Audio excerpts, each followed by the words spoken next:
থেকে সুগন্ধা বিচটাই কাজ, ওই দিকটাই কলাতলি বিচে যাবো। তারপরে দেখি যে কী অবস্থা। কালকে বিকেলে আসছিলাম, আসার পর দেখি যে এত পরিমাণ মানুষজন, মানে বিচে হাঁটার জায়গা পাচ্ছি না। তারপরে সন্ধ্যার পরে একটু বসার চেষ্টা করছিলাম, তো বসার জায়গাও একটাও খালি নেই। আমরা যারা ইয়াং পার্সন আছি তারা হয়তো বা অতটা সমস্যা মনে হবে না, কিন্তু দেখা যাচ্ছে যারা বয়স্ক বৃদ্ধ আছে তারা কিন্তু বেশিক্ষণ বিচে দাঁড়িয়ে থাকতে পারে না বা তাদের কষ্ট হয়। কিন্তু তারাও দেখা যাচ্ছে, আমি খেয়াল করছি যে তারাও কোনো বসার জায়গা পাচ্ছে না, মানে এত পরিমাণ লোক হবে। তো এই হচ্ছে কক্সবাজারের অবস্থা, যদিও এটা আমার ফার্স্ট টাইম। তবে আমার মনে হয় যে একটু সিজনের একটু আগে আসলে, যদি নিরিবিলি সময় কাটাতে চান তাহলে ওইটাই পারফেক্ট টাইম। আমি আছি সুগন্ধা পয়েন্টের কাছাকাছি, কারণ আমার হোটেলটা এখানে। তো সুগন্ধা পয়েন্টের ওইদিকে যাইতেছি আজকে। সুগন্ধা পয়েন্ট, তারপরে কলাতলি পয়েন্ট, এগুলো আর কি দেখবো। যে গাড়িগুলো সারাদিনের জন্য কি ভাড়া দেন? আমরা সারাদিনের জন্য ভাড়া দিই। আমাদের প্যাকেজটা হচ্ছে দুই রকম। সকাল থেকে একটা দুপুর পর্যন্ত প্যাকেজ, দুপুর থেকে সন্ধ্যা পর্যন্ত একটা প্যাকেজ। আমরা এভাবে যাই, মানে যাদের সাথে যেভাবে মিল হয় আর কি। সারাদিনের প্যাকেজও আমরা যাই। পয়েন্ট কি কি পয়েন্ট দেখেন? আমাদের পয়েন্ট বলতে এখান থেকে 3 কিলোমিটার পর থেকে মেরিন ড্রাইভ শুরু হয়। প্রথমে দরিয়ানগর পড়বে, এরপরে হিমছড়ি, এরপরে হচ্ছে আপনার কাঁকড়া বিচ, এরপরে ইনানি বিচ, পাটুয়ার টেক বিচ, মাঝখানে রয়্যাল টিলিপ বিচ। শেষ প্রান্ত হচ্ছে মেরিন ড্রাইভ, একবারে শেষ প্রান্তে আপনার সাবরাং 0 পয়েন্ট। ওখান থেকে দেখতে দেখতে আমরা কক্সবাজার এসে পড়ি আর কি। মানে আপনারা বিভিন্ন জায়গায় দাঁড়াবেন, ওখানে সময় জি জি, সময় দিই, সবাই ঘুরবে। জি জি, যাদের যতটুকু সময় লাগে আর কি। হাফ বেলার বললেন, এক বেলা বা পুরো দিন? জি জি জি, কি প্রাইস একটা ধারণা? হ্যাঁ, ধারণা দেওয়া যাবে। যেমন কি আমরা সকাল 8টা থেকে আপনার দুপুর 3টা পর্যন্ত একটা প্যাকেজ করি। প্যাকেজ বলতে আপনার পাটুয়ার টেক পর্যন্ত যাই আমরা। এই দুপুর পর্যন্ত ভাড়া নিয়ে আপনার 2,500 টাকা। এই দুপুরে চলে আসবে। যদি কোনো কারণে তারা যদি ওখানে ইয়া করে, আমরা সন্ধ্যা পর্যন্ত থাকবো, সানসেট পর্যন্ত, পাটুয়ার টেক পর্যন্ত সানসেট পর্যন্ত থাকে, তাহলে আমরা 1,500 টাকা বেশি নিই। 1,500 টাকা বেশি নিই। যেমন কি 3,000 টাকাও নিই, সময়ের লোকজনের চাপ থাকলে 3,500 টাকা নিই, আর না হলে 3,000 টাকা নিই। এভাবেই আমরা প্যাকেজটা পর্যটকদেরকে উপহার দিই। আচ্ছা, ধন্যবাদ আপনাকে। নামটা একটু আরেকবার বলুন। এই জায়গাটার নাম হচ্ছে সুগন্ধা পয়েন্ট, কক্সবাজার সুগন্ধা পয়েন্ট। এখান থেকে আমাদের গাড়িগুলি ভাড়া যাওয়া হয়। সুগন্ধা বিচে যাওয়ার পথে আশেপাশে যে দোকানগুলো আছে, বিভিন্ন ধরনের জিনিসপত্র পাওয়া যায়, সামুদ্রিক জিনিসপত্র দিয়ে বানানো বিভিন্ন অলংকার, আরও অনেক কিছুই পাওয়া যায়। তো এগুলো দেখতে দেখতে চলে যাচ্ছি আমরা এখন সমুদ্রের তীরে।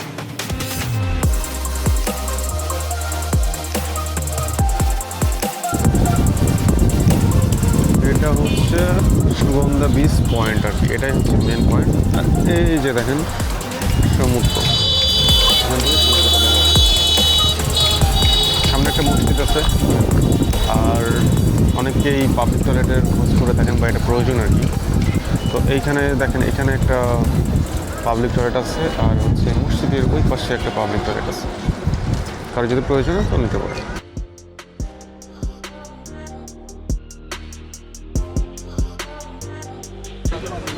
এখানে বিচের উপরেই অনেকগুলো দোকান আছে, সামুদ্রিক ঝিনুক, তারপরে মুক্তা, আরও কী যেন শামুক, কিছু মিলে বিভিন্ন অর্নামেন্ট। তারপরে আচারের দোকান আছে, এখানে বার্মিজ সুইচগুলো আছে, অনেক কিছু আছে এখানে। আর এটা হচ্ছে বিচ, সুগন্ধা বিচ।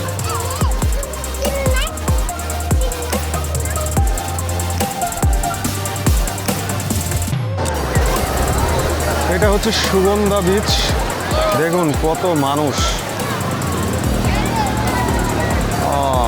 সমুদ্রের পানি দেখতে এসে মানুষ দেখছি। ঠান্ডা লাগলো।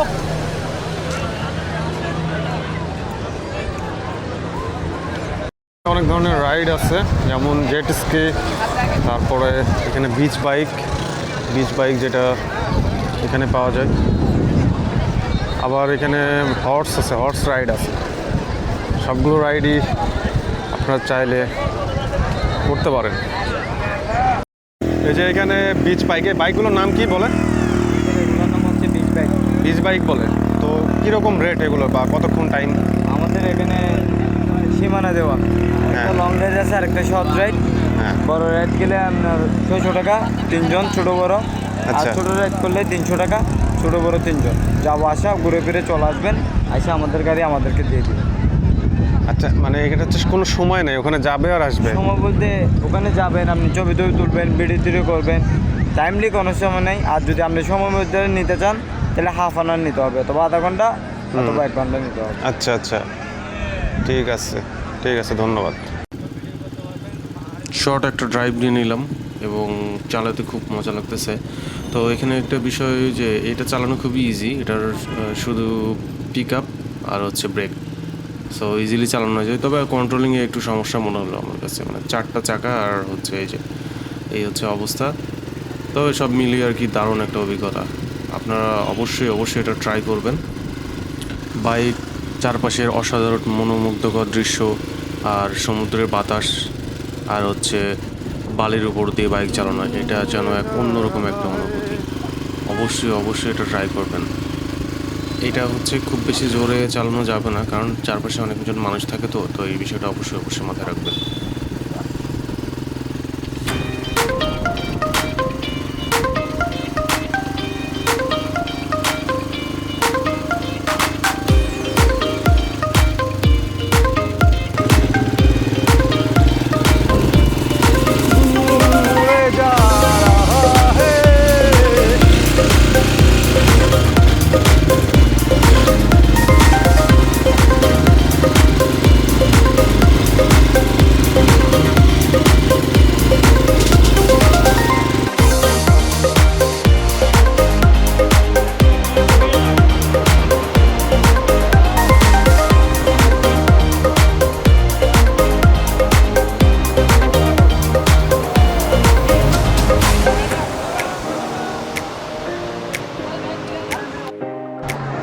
আচ্ছা ভাই বলো, জেট স্কিগুলোর কীরকম কী প্রাইস? একটা হলো হাফ রাউন্ড আছে, একটা হলো ফুল রাউন্ড আছে। আপনি কোনটা করবেন? ফুল রাউন্ড কত, হাফ রাউন্ড কত? ফুল রাউন্ডটা করলে একদিন ডিএসসি থেকে ঘুরে আসবেন, একদিন গেলে 500 টাকা। হাফ রাউন্ডটা করলে একদিন 300 টাকা। ফুল রাউন্ড কত দূর? ডিপ সি একদম? এটা আমাদের সীমানা দেওয়া আছে, আমার বাদ থাকে সীমানা থেকে। আচ্ছা, আমি চালাতে পারবো? অবশ্যই চালাতে পারবেন। সিঙ্গেল গেলে আপনি চালাতে পারবেন, যদি ডবল হন আমরা দুজন হলে চালাতে পারবেন। ওকে, ঠিক আছে, ধন্যবাদ।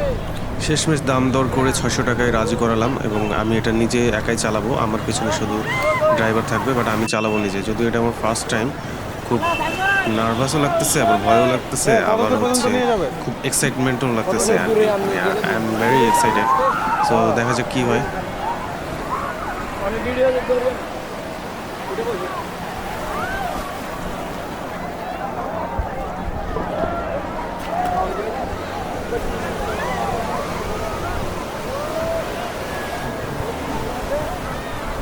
এটা চালাই কেমনে?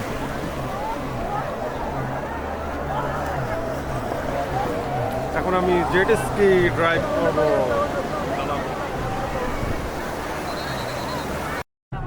এটা চালানো খুবই ইজি, জাস্ট পিক আপ, আর কিছু নাই। পিক আপ যত জোরে টানবেন তত স্পিড বাড়বে, এবং তবে একটা বিষয় খেয়াল রাখতে হবে যে খুব বেশি জোরে পিক আপ টানা যাবে না, কারণ কি সমুদ্রের ঢেউ আছে, আর এটা হচ্ছে আপনার ঢেউয়ের সাথে অনেক জোরে আর কি সংঘর্ষ হয়, যার কারণে এটা হচ্ছে আপনার উল্টায় যেতে পারে। তো এটা অবশ্যই অবশ্যই খেয়াল রাখবে, মানে বেশি এক্সাইটেড হয়ে আপনি হচ্ছে বেশি পিক আপ টানবেন না। যেমন দেখেন আমি কিন্তু স্পিড বাড়াই দিয়েছিলাম, যার কারণে আমি অনেক উপরে উঠে গেছিলাম। মানে কি বলবো, অসাধারণ একটা অনুভূতি, এবং এমন ভয় লাগছিল আমার, মনে হচ্ছিলো যে পড়ে যাবো। পরে স্পিডটা কন্ট্রোল করে আমি নিজেই, তারপরে সুন্দর লাগতেছিল আর কি। কি বলবো, অসাধারণ একটা এক্সপিরিয়েন্স আমার লাইফের। তো আমি এরপরে যখন কক্সবাজার যাবো অবশ্যই অবশ্যই আমি এটা অবশ্যই ট্রাই করবো। চালাতে গিয়ে এতই মজা পাইছি যে আমি হচ্ছে শেষ লিমিটটা ভুলে গেছিলাম। ও আমাকে বারবার বলতেছিল যে গাড়ি দাঁড় করান, মানে জেট স্কিটা স্টপ করেন। তো আমি শুনতেছিলাম না। ও হচ্ছে ওই যে একটা চাবি আছে, চাবিটা টান দিছে, তারপরে হচ্ছে ওটা অটোমেটিক স্টপ হয়ে গেছে আর কি। তো মাছ সমুদ্রে দেখে অনেক অনেক ভালো লাগতেছে, মানে কি বলবো, অসাধারণ একটা অনুভূতি অ্যান্ড অ্যাডভেঞ্চারাস ফিল হচ্ছে। দেখেন কত দূরে চলে আসছি আমরা, একদম প্রায় শেষ সীমানা, মানে ওরা যে সীমানা দিয়ে রাখছে সেখানে চলে আসছি। তো এখান থেকে দৃশ্যটা দেখতে অসাধারণ লাগতেছে। এখন হচ্ছে আমি আবার ব্যাক করব চালিয়ে। মানে আমার লাইফের এটা একটা অন্যরকম একটা অনুভূতি ছিল, অন্যরকম একটা এক্সপিরিয়েন্স ছিল আর কি।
তারপরে যে প্লেন যাওয়ার যে দৃশ্যটা, এটা দেখে কিন্তু আমার খুবই ভালো লাগতেছে। এবং এখানে গেলে আপনি যদি এটা আপনার চোখে পড়বে বেশ কয়েকবার, কারণ এখানে প্রায় 1 ঘন্টা পর পর বা আধা ঘন্টা পর পর হচ্ছে ফ্লাইট আসে, যাওয়া আসা করে। তো সেক্ষেত্রে দেখা যাচ্ছে যে 20 মিনিট পর পরই আপনি হচ্ছে এরকম একটা ফ্লাইট দেখতে পাবেন। তো গোসল করে অনেক মজা লাগতেছে, এনজয় করতেছি। এটাই হচ্ছে আসল জিনিস, আসলে গোসল করাটা। সোলো ট্রাভেলের মজা কি জানেন? যে এখানে আপনি নিজের ইচ্ছা মতো ঘুরতে পারবেন, কেউ কিছু বলার নেই, কেউ কিছু বা কোনো তাড়া দেওয়ার নেই। হয়তো আরেকজন ফ্রেন্ড সার্কেলের সাথে আসলে বলবে যে এই ওখানে চল, ওখানে যাই, এখানে যাই। তো এইগুলো আর নিয়ে কোনো প্যারা নেই। আসলে সোলো ট্যুরটা আসলে খুবই এনজয়েবল। সো এখানে দেখতেছি যে অনেক মানুষের ভিড়। আমার গোসল করা শেষ, আমি এখন হচ্ছে একটু উপরের দিকে যাব, তারপর লাঞ্চের টাইমও পার হয়ে গেছে, প্রায় 3টা বাজে। তো আমি এখন লাঞ্চ করতে যাবো আর কি। এগুলো আনেন কি সুন্দরবন থেকে? আচ্ছা, একটা কাটেন তো দেখি। কেমন মিষ্টি? আপনার চালের মতো কিন্তু শক্ত। শক্ত? এটা সেম টু সেম তালের শ্বাসের মতো। চালের শ্বাসের মতো, কিন্তু এটা শক্ত বেশি।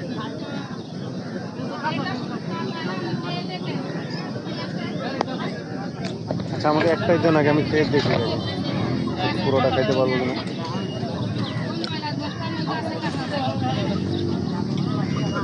ওটা রাখা দেন। এটা কিন্তু উপকার আছে আপনার। কি উপকার আছে? এটা আপনার যেমন এটা রস খাইতে পারলে পেটের ব্যথা কমে যায়, যেটা পেট ফুলে থাকে ওইটা পায়খানা ভালো হয়ে যায়, পেটের জন্য খুব ভালো। আর মেয়েদের জন্য যেটা পানি ব্যায়াম আছে ওটার জন্য ভালো। তাই? পুরাতনটা নতুনটা তো মানে এটাকে চিবিয়ে পুরোটা গিলে খেতে হয় নাকি শুধু রসটা? এটা তো এমনি এইভাবে খাবে, তালের মতো খাবে, কিন্তু রসটা মানে খেজুর গাছের মতো রস হয়। গাছটা হচ্ছে আপনার নারকেল গাছের মতো গোল পাতার ফল বলে, এটা ধরে কিন্তু গাছের গোড়ায়, তাল ধরে আপনার গাছের উপরে।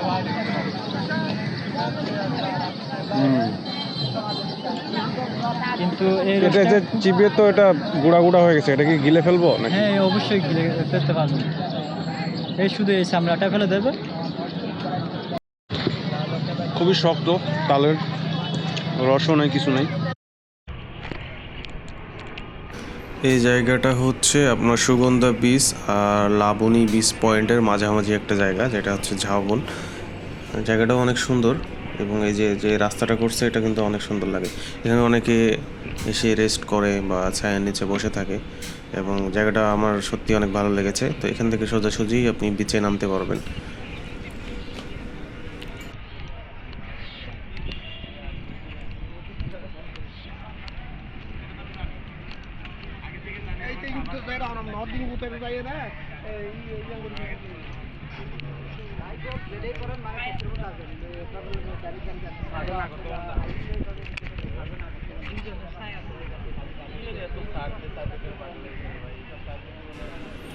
সো এখন আমি লাঞ্চ করতে আগাবো। তো যাওয়ার সময় একটা অদ্ভুত জিনিস দেখলাম, মানে কালকে সন্ধ্যায় আমি এদিকে আসছিলাম, তো রাস্তার পাশে যে এই দোকানগুলো দেখছেন, অনেক স্ট্রিট ফুডের দোকানগুলো, তো সেগুলো হচ্ছে রাতের বেলা সন্ধ্যার পর কিন্তু ব্যাপক জাঁকজমক হয়। কিন্তু আজকে দেখতেছি যে এগুলো ভাঙচুর চলতেছে, মানে প্রশাসন থেকে সব দোকানপাট সব উঠিয়ে দিচ্ছে। অভিযান চলতেছে আর কি। কালকে দেখছিলাম এখানে অনেকগুলো, দেখছিলাম কালকে সন্ধ্যায় এখানে অনেকগুলো দোকান ছিল না, অনেক দোকান ছিল, সব ভেঙে ভেঙে পরিষেবা নিয়ে গেছে। আমি কালকেই দেখলাম সন্ধ্যায়, আজকে অভিযান শুরু হয়ে গেছে। পুরা ফুটকাটটা ভেঙে দিচ্ছে। আসলে পরিবেশগুলো খুব নোংরা হয়ে আছে একদম, এই জন্য বাইরের টুরিস্টগুলো আসে না।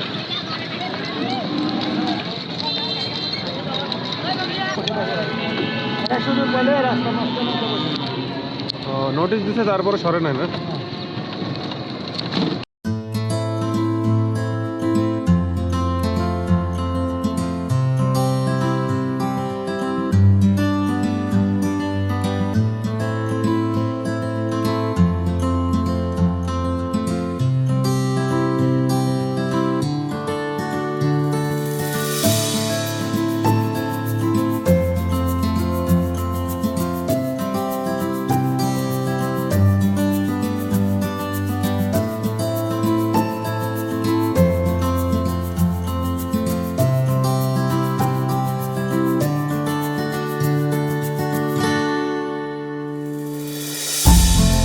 লাঞ্চে অর্ডার করেছি আজকে রূপচাঁদা মাছ, তারপরে হচ্ছে ডাল, এতটুকুই। মানে আমার একটা পার্সোনাল পরামর্শ থাকবে যে সমুদ্রে আসলে অবশ্যই আপনি সামুদ্রিক মাছ ট্রাই করবেন।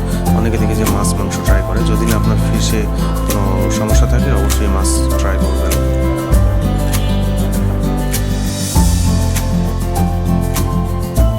প্রায় শেষের দিকে একটু করে সন্ধ্যা নামবে, তো আমি এখন যাব হচ্ছে কলাতলি বিচের দিকে, কারণ আমি সন্ধ্যার টাইমটা ওইদিকে উপভোগ করতে চাই।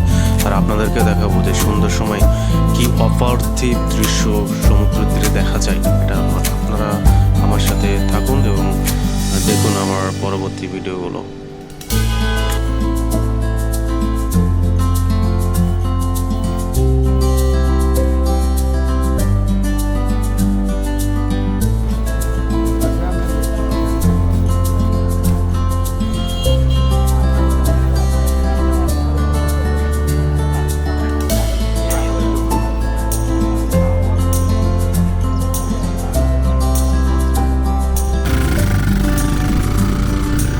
আমি চলে আসলাম কলাতলি বিচে। কলাতলি বিচে আপনারা দেখতে পাচ্ছেন যে সূর্য প্রায় অস্ত যাচ্ছে এবং এখনও মানুষজন বিচ বাইক চালাচ্ছে।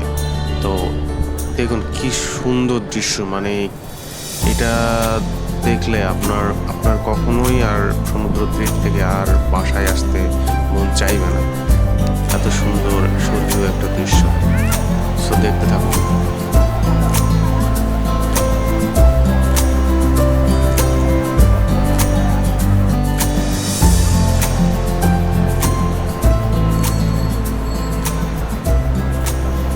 তো এখানে দাঁড়িয়ে আমি হচ্ছে ছবি তুলছিলাম ফোনে। তো তুলতে তুলতে কখন যে সমুদ্রের ঢেউ এসে আমার পা ভিজিয়ে দিয়েছে টেরই পাই। যতক্ষণ টের পেয়েছি ততক্ষণে অলরেডি আমার পা ভিজে গেছে।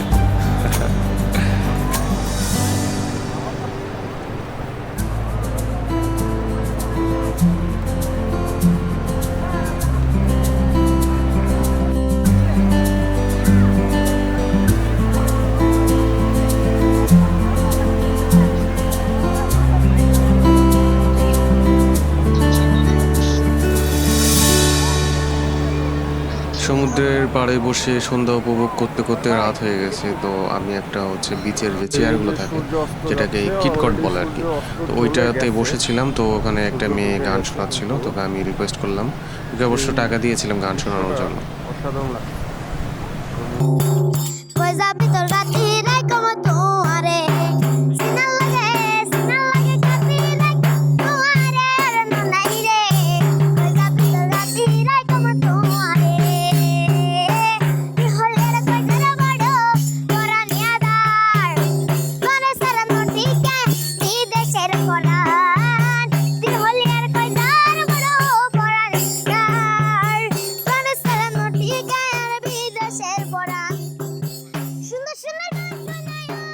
একটা বিষয় কি জানেন, সময় শেষ হয়ে যায় কিন্তু সমুদ্রের তীর থেকে কখনো উঠে আসতে ইচ্ছা করে না। ফিরে আসার সময় হয় আমাদের, তবু মন চায় না ফিরতে। সমুদ্র, বাতাস, নীরবতা সব কিছুই যেন ধরে রাখে আমাদের ভিতরের কিছু। আমরা যাই, কিছুটা হৃদয়ে রয়ে যায় বালুর স্পর্শে, ঢেউয়ের ডাকে, সেই স্থানেই যেখানে ফিরে যেতে ইচ্ছে করে বারবার। তবুও যেতে হয়, তবুও ছেড়ে আসতে হয় এই মায়া, সমুদ্রের গর্জন এবং সমুদ্রের বিশালতা।